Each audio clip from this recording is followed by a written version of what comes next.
What is going on, melon farmers? D-Mac back with yet another fun little alumni video. You guys seem to enjoy when I did the Anaheim Ducks Alumni one, where we go into franchise mode, create a franchise mode with an alumni team. We did the Anaheim Ducks the first time, so we took a poll on the channel. You guys said do them in alphabetical order, so the next one up is the Arizona Coyotes. We'll be getting into some more exciting teams in the future. I'm going to have to create a playlist for this because I have it in the career simulations playlist. So I'm just going to make like an alumni one because there's going to be, 30 of them? Something like that. Like, I don't think Vegas has an alumni team. I know Seattle doesn't have an alumni team. You never know, Vegas might. I don't know. Anyway, if you haven't already, scroll down, hit that like, so let's just jump right into it. I've already got the rosters all done. So we just go create new franchise mode. We are going to go with authentic because that is already the roster I've got built. So I will see you guys in a moment when I get all this crap dealt with. All right, so here we go. We're not going to do any kind of division realignment. Owner mode off, CPU trades on, morale off, fog of war off, cap. Well, I do that. I swear to God, I do that every single time. I turn the salary cap off, and I don't mean to. Like, there's no reason for it. Anyway, start, career. All we're going to do is set up our lines. We're going to simulate through the season and see, can the alumni Arizona Coyotes make the playoffs? And not only that, can they make a splash in the playoffs? So we're going to hit start career, keep the cap on, and let's see what this team looks like. All I did was changed everybody around, took all of the current Yotes off the roster and put all of the old alumni ones on it. So here we go. We are approaching the main franchise mode menu. We are at the beginning of the preseason. Jeremy Roenick is the best player we got on this team. Let's see what it looks like. Off. There you go. Go away. All right, so our top line is going to be Keith Tkachuk, Jeremy Roenick, and Mike Gartner. Not a horrible top line. Second line of Owen Nolan, Daniel Briere, and Wojtek Wolski. Then we got Greg Adams, Michael Handzus, and Shane Doan on that third line with George Larocque, baby, Vern Fiddler, and Rick Tocchet on the fourth line. I had to put Biz Nasty on there. He didn't make the cut, but I had to at least switch him over, put him in the lineup. On defense, we've got Jyrki Lume, we got Teppo Nieminen with Adrian Aucoin, Keith Carney, Murray Barron, and Zbigniew Michalek on that third pairing. The only thing I don't like is the fact that that third pairing doesn't seem to really gel very well. We got a defensive defenseman beside a defensive defenseman. So what do we got? He's a defensive defenseman. He's a two-way defender. Newman's a two-way guy. I know Jyrki Lume's offensive. Yeah. Do we have any spare defensemen? We got Stanislav Nakar. He's a two-way defender. He doesn't overly fit on that third pairing. We also have Mike Sillinger and Taylor Pyatt as our spares. So I'm thinking about trying Stanislav Nakar on that third pairing just to see if it would help us a little bit. He's left or right. He's right or left. All right. So which one fits the best? Let's see. I'm going to say Michalek probably fits the best. So we're just going to try this. We're going to try this and see if that's going to... Yeah, there you go. So he doesn't fit overly well, but it's a two-way guy with a defensive guy, so it kind of just works a little bit better. And in net, baby, we got Cujo, 88 overall, Curtis Joseph on a 3-year deal worth $5.4 million. And behind him, Sean Burke, baby. I'm not overly jazzed about having two starting goaltenders, but... it is what it is. Cujo, 5'11", 190. Wow. I can't wait until we do the Carolina one, because I'm really wondering, like, who is going, who's going to be the starting goaltender? Is it going to be like Arturs Urbe? I think that'd be a lot of fun. Anyway, we've got our lines figured out. I'm not going to do anything with them. This is what the game wanted for these lines. I think Rick Tocchet down on that fourth line is kind of criminal. But he kind of fits everywhere. I don't know. Let's see how this team does. So what we're going to do is jump into the calendar. And as we usually do, we are going to get to, I'm going to say probably about the middle of December. It should be about 28, 30 games into the season. And let's see how this team's doing. So here we go. We're at December 15th. We are 27 games into the regular season, and the Arizona Coyotes now have kind of fallen off the map a little bit with, let's see, 4 losses in their last 5 games. Put that into perspective. We're still first in the Central with an 18-8-1 record. Now, like a moron, I forgot to turn injuries off because it's what I usually do. So we ended up losing Keith Tkachuk for like 2 or 3 games. So anyway, Jeremy Roenick leads this team with 30 points in 27 games, and Jyrki Lumme, the defender, with 28 points in 27 games. Gartner out there with 22, Nolan with 20, Keith Tkachuk, he missed 2 games, that's what it was. So it was a minor injury, has 11 goals, 17 points in 25 games. This is a very score-by-committee kind of team. Even Rick Tocchet, 4th line. He's on the 4th line. He has 15 points in 27 games. Like, what 4th liner is going to put up 45 to 50 points in a season? Wojtek Wolski, he's got 13. Adrian Aucoin with 10. Adams with 9. Fiddler, even George Laraque. He only has 23 penalty minutes. That's all he has. But he has 7 assists. I'm, like, kind of blown away by that. And Taylor Pyatt did get into 2 games. He was a +2, and he had a goal and an assist while Keith Tkachuk was gone. In net, Curtis Joseph has played 26 out of 27 games. He has a 17-8-1 record with a .911 save percentage and a 2.57 goals against average. My goodness. Sean Burke only got into the 1 game. It was a win. He allowed 2 goals on 30 shots and has a .933 and a 2.00 goals against average in 60 minutes. I will take it. My goodness, that is actually kind of wild. I was really surprised. Like, we're kind of taking a downturn right now, but this team was like 17-4-1 at one point. So I don't know, man. Let's get near the trade deadline and we'll see if this team can actually keep this up. But I don't know, the way it's going right now, I think this could very well be like a big time playoff team. So what a horrid turn of events as we get to the trade deadline, and the Arizona Coyotes are just sitting at 33-25-3, still currently in a playoff spot here in the Central, but we are a wild card team.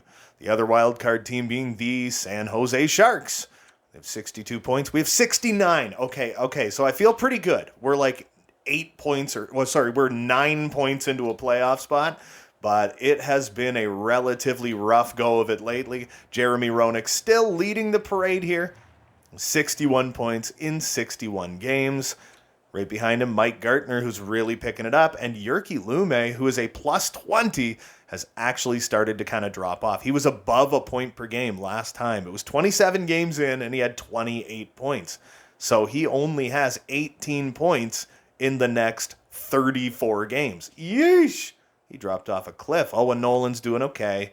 Keith Tkachuk, over 20 goals. I like to see that. Daniel Briere on that second line. He's on pace to have a, 50-point season? Something like that? 50, 52 points? I ain't going to say nothing about that. Shane Doan's doing good. Teppo Numminen, he's doing all right. Everyone on this team. And look at, again, Rick Tocchet on that 4th line is on pace for his pace dropped a little bit, but he is still on pace for 35 points on the 4th line. Not too bad. Where is my guy, George Laraque? He hasn't put up any more assists, but he has 2 goals on the season and 60 penalty minutes this time. Man, that Zbynek Mahalik and Stanislav Nekar, that third pairing is killing us. They're a -20. I'm almost tempted to go back to that other third pairing option we had. It was a -1, but I mean, the guy was a better defenseman, you know what I mean? Anyway, let's check out some goaltenders where Cujo has played 49 games. He's 27-19-2 with a shutout, .911 save percentage, 2.67 goals against average, where Sean Burke is playing 500 frickin' hockey right now with a .902 and a 2.94. I usually don't do this, but you know what? We got to do it. We got to do it, man. We got to do it. We're editing lines. We're editing lines as we get to the end of the season. What I'm going to do is go to the scratch guy. Yeah, it was Murray Barron. So we're going to take Murray Barron and put him back on that third pairing. They're going to have a -1, but I don't care. We need 2 defensive defensemen. I'm going to go to the AHL, where we are going to the goaltenders, and we're going to take Jason LaBarbera, baby. That is who we're going to use as our backup goaltender. Or we could use David Abisher. I think we're using David Abisher. I'm going to go to options. I am going to go to roster moves, and I'm going to switch Abisher and Sean Burke. That is exactly what I'm going to do. So, Berkey, you got to go. Abisher, welcome to the NHL, buddy. You'll be... That's fine. Sean Burke went to Seattle. There you go. As much as I hate that just happened, it's fine. It's fine. We'll go with it. The Seattle Kraken have Sean Burke. But David Abisher, I just feel better having a backup as a backup. You know what I mean? That's one of the big problems with EA. It's like every team is starting to do the 1A, 1B system, but it's like EA hasn't figured that out yet. So if you have two starting goaltenders, both of them like struggle because they're both angry that they're not the starter because they both should be the starter. And according to EA, starters need to play 65 games a year, and if they don't, they suck. And if you have two starters or a 1A, 1B, like a Boston Bruins, you know, you've got your Linus Ullmark, you got your Jeremy Swayman, but the game doesn't like that. And it needs to be fixed. And it needs to be an option. In franchise mode, if you're into full sim, I know I'm ranting now, but it's fine. We'll go with it. It's going to be great. This is almost like a wish list for NHL 24. If you are playing franchise mode, I should be able to go into the settings and say, this is how many games I want this goalie to start. Or, like, on top of that, this is how many games I want my backup to start. And you should be able to go in and say, what type of tandem do you have? Do you have a starter and a backup? Do you have a 1A, 1B? You should be able to select that. So if you had, like, Linus Ullmark, Jeremy Swayman, both like 85, 86, 87, whatever they are overall, I haven't seen since the latest roster update, I should be able to say I want a 1A, 1B, and I'd put Linus Ullmark, he plays, say, 45 to 50, you know, and Jeremy Swayman plays 30 to 35. There you go. You know? Like, that's such an easy thing to put into the game, and I feel like that would add so much more depth to the game. We're going to simulate to the end of the best lines. We're going to simulate to the end of the season now. That rant is over. Hey, whatever. It added a little bit of length to this video. Let's get out of this wild card spot and let's start climbing back up the standings. We're at March 2nd. Let's get to the end of April and let's get the Yotes back into the playoffs, baby. All right, so in the final 21 games of the season, apparently those moves actually kind of worked because we ended up with 97 points, which sadly was good enough to get us into second place in the Central. So let's take a look at some stats. We went 46, 31, and 5. So we're going to be taking on the Minnesota Wild in the first round of the Stanley Cup playoffs. I'm kind of totally fine with that. With the result. We did do better after I made those moves. I'm very sorry that I did not turn off injuries because then we lost Keith Tkachuk for 2 games. Who knows? We could have got like 2 wins in those 2 games. So Jeremy Roenick led the parade with 79 points, followed by Mike Gartner, who had 66. Jyrki Lumme, 57 points. That pace just never recovered. Owen Nolan had a good 54-point season. Keith Tkachuk with 27 goals, 51 points. Briere, great. On the second line as a center, great. Good for you. Oh my God, Michael Handzus, 5 goals, 37 assists. Unbelievable. Shane Doan did very, very well with 37 points. Well, I guess not really. Rick Tocchet on that fourth line did finish with 35 points. It was a pretty score-by-committee kind of team. Now let's see. How did Barron do? He was a +5. There you go. And the other guy we kept was Zbynek McCulloch, who went from a -20 to a -19. So once we put Murray Barron on that defensive pairing, they did improve. Nakar, you're dead to me.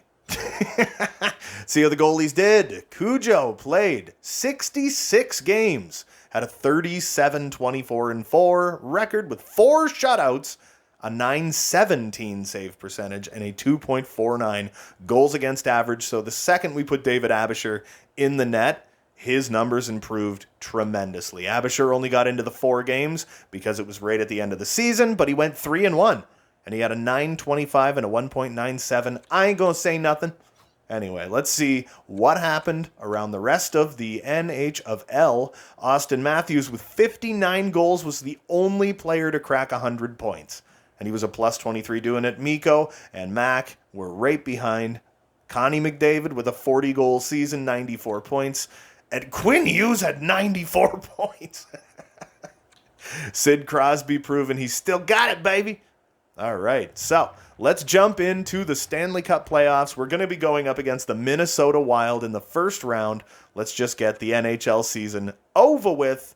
Now let's see how we do up against the Wild. We're just going to simulate right to the end of the Game 7 thing. If anything happens, everybody gets like swept in the first round. I mean, it'll prompt us to stop anyway. So here we go. 1 game 1, 1 game 2, 1 game 3. No. A loss, a win. We moved on to the second round of the Stanley Cup playoffs up against the Colorado Avalanche, baby. So we beat them in 6. Let's see what we can do with the Avs. There's a win. Get out of here. There's a loss. There's a loss. There's a loss. There's a win. There's a loss. Oh, my God.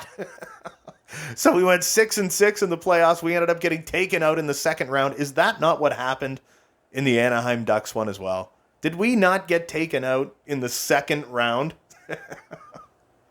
Oh, that's brutal. All right, let's see. Who does the game think is going to win the Stanley Cup? We shall see. LA, wow. Boston and the Islanders. It's the Colorado Avalanche again. Wow. And the Toronto Marlies win the Calder. Holy. Could you imagine? That'd be a really good Final Four, though. The LA Kings and the Colorado Avalanche versus the Boston Bruins and the New York Islanders. Wow. That'd be a wild Final Four. Yeah, I don't care what the cap is going to be because this is getting deleted immediately after this is done. So anyway, we're going to take a look at how everyone did in the playoffs real quick. Jyrki Lumme led this team in points with 12 points in 12 games, and he was a plus 11. Most of the guys were even or slightly above, or a couple of them were slightly below. Daniel Briere picked it up in the playoffs. He was fantastic. Owen Nolan, fantastic. Jeremy Roenick, surprisingly quiet in the playoffs with just 9 points in 12 games. Mike Gardner as well was about the same. Keith Tkachuk, Wojtek Wolski. I'm pretty sure that's how you pronounce it, right? I know someone's probably going to be like, dude, you're bad at this. I think it's Wojtek, right? Like, it's not Wojtek. Pretty sure it's Wojtek. I might cut this out because it might offend people. I don't know. I'm offended at myself. Here we go. Everybody, yeah. Was there anyone who did, like, bad? Murray Barron? Yeah, but he's a defensive defenseman. He's very good defensively. But he was a -1. And then we got Keith Carney. He was a second pairing guy. So in the playoffs, we also had Adrian Aucoin. So it was the second pairing that was the problem in the playoffs. -11, -12. That's not good. Who did we have in net? We had Cujo, baby, who had a 6-6 record with 1 shutout, a .906, and a 3.01 goals against average. Whoops, I did not mean to back out of that because there was something I wanted to look at here. Cujo. He has 87 points. He should have been carrying this team. He should have carried this team further than this. But, well, it is what it is. Anyway, yeah, it was fun. It was fun. It was a lot of fun to make. I like making these videos. They're easy to make. They're quick. They're fun. They don't really take a ton of editing because I can see how, like, where my vocals stop and stuff. There's like these big gaps in vocals. It's like, oh, well, that'll just go, and then we'll just continue on, and it's very, very quick. Anyway, I don't know why I'm explaining my life story to you people, but if you do still want this to continue being a series, let me know because they are really fun to make, and it's really interesting to see what the game simulation thinks is going to happen. You know what I mean? So the next teams coming up in the next couple of videos are going to be a little more exciting of teams. You know, we're going to be starting to get into the meat and potatoes of the alumni teams. But that is going to do it for me for this one. Don't forget to hit like and subscribe if you haven't already. There's new videos coming all the frickin' time. And until next time, you beautiful melon farmers, have a good one.